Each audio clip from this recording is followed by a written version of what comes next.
परम शांति बापूजी आपका स्वागत है। और आज हम ये जानना चाहते हैं कि आत्मा त्रिगुणातीत कैसे बनती है और कब बनती है। देखो, आत्मा के अंदर 3 गुण हैं। मेन 3 गुण मेन, बाकी तो कई गुण अवगुण सब हैं। तो ये 3 गुण कहाँ से आए? जैसे ब्रह्मा को सत्व प्रधान कहते हैं, सत्व गुण है ब्रह्मा के अंदर, वो सर्जन करता है। विष्णु के अंदर पालना करता है तो रजो है, रजो प्रधान गुण है। और शंकर के अंदर तमो प्रधान गुण है। तो सत्व, रजो और तमो, तो 3 देव में भी सर्जन, पालना और विसर्जन, विनाश, ये करने के लिए 3 गुण जरूरी होता है ना। तो पूरे ब्रह्मांड में भी ये 3 गुण हर जगह व्याप्त है ना।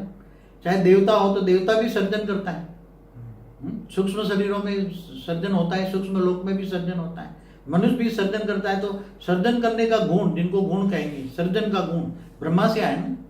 सर्जन करने का गुण ब्रह्मा से आया, और पालना करने का गुण विष्णु से आया, और विनाश करने का गुण शंकर से आया। तमो प्रधान, एकदम विनाश कर दो, जब जरूरत पड़े तो तीसरी आंख खोली और विनाश हो गए। तो ये ब्रह्मांड पूरा 3 गुणों से भरा पड़ा है।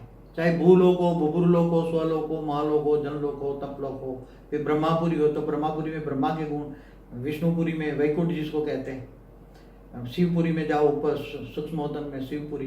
तो जब आत्मा इससे ऊपर परमधाम में जाती है तो त्रिगुणातीत बन जाती है। क्या? 3 गुणों से भी अतीत, रहित हो जाती है। त्रिगुणा रहित, त्रिगुणातीत, ये आत्मा जब निराकार बनती है, एकदम निराकार बनती है, तब परमधाम में चली जाती है, तब त्रिगुणातीत बन जाती है। फिर आगे उसको ज्ञान होता है, निराकार बनते ही ज्ञान होता है।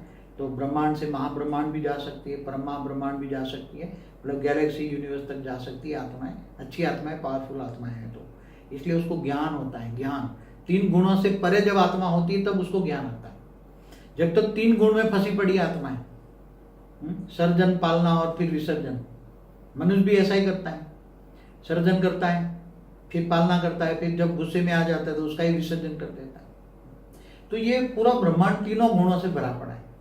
तो जब अब ब्रह्मापुरी, विष्णुपुरी, शिवपुरी क्रॉस करके आत्मा जब परमधाम में जाती है तो 3 गुणों से रहित बन जाती है। उसको त्रिगुणातीत कहते हैं। और आत्मा को फिर केवल ज्ञान होता है, केवल ज्ञान स्वरूपम। जब ज्ञान स्वरूप होती है तो वो गुणातीत बन जाती है। गुणातीत बनती है, भावातीत बनती है, कर्मातीत बनती है। तब उसके परम आनंद की अनुभूति होती है। निजानंद स्वरूपम, दिव्यानंद स्वरूपम, परमानंद स्वरूपम, ये आत्मा परमधाम में ही अनुभूति कर सकती है। और फिर उसको ज्ञान भी होता है, महाब्रह्मांड माना गैलेक्सी, यूनिवर्स का ज्ञान होता है। तो वहां जाने के पावर भी परमधाम से लेती है, और वो गैलेक्सी तक जाती है निराकारी स्वरूप में। वहाँ कई ग्रुप होते हैं, आत्माएं परमधाम में बहुत सारी आत्माएं होती हैं, और दूसरे भी ब्रह्मांडों से आई हुई आत्मा वहां रहती है परमधाम में, निराकारी स्टेज में आती जाती रहती है। परमधाम में दूसरे गैलेक्सियों से, यूनिवर्स से आत्माएं आती जाती रहती है। फिर वो आत्माएं भी निराकारी से नीचे बनकर नीचे के लोक में भी आती है, कई बार धरती पर भी आ जाती है, और कई बार मनुष्य भी बन जाती है, और फंस भी जाती है आत्माएं। इसलिए कई बार मैंने बोला हुआ है, दूर दूर से ये ब्रह्मांडों में घूमती रहती है आत्माएं। इसलिए आत्मा को, जिसको त्रिगुणातीत करते हैं, तब केवल ज्ञान पैदा होता है, केवल ज्ञान स्वरूप हो। इसलिए आत्मा अपने आप को जाने, आत्मस्वरूप बने, और ऊपर त्रिगुणातीत बनने के लिए पुरुषार्थ करे। आत्मा 3 गुणों से रहित कैसे बनेगी? आत्मा में पावर आएगा, ऑलमाइटी ऑथोरिटी को याद करो, ऊंचते उच्च परमधाम में, वेद के कला के परमधाम में आत्मस्वरूप बन के ऑलमाइटी ऑथोरिटी को ग्रेट ग्रैंड फादर समझ के प्यार से पावर लो।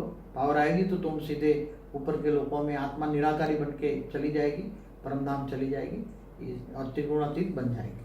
चलिए बापूजी, आपका बहुत बहुत धन्यवाद। और सभी श्रोताओं से इस वीडियो को लाइक करें, शेयर करें, कमेंट करें। हमारा अनस्पोकन ट्रूथ का प्लेलिस्ट 120 वीडियो से ज़्यादा है, आप जरूर से देखिएगा। परम शांति, धन्यवाद।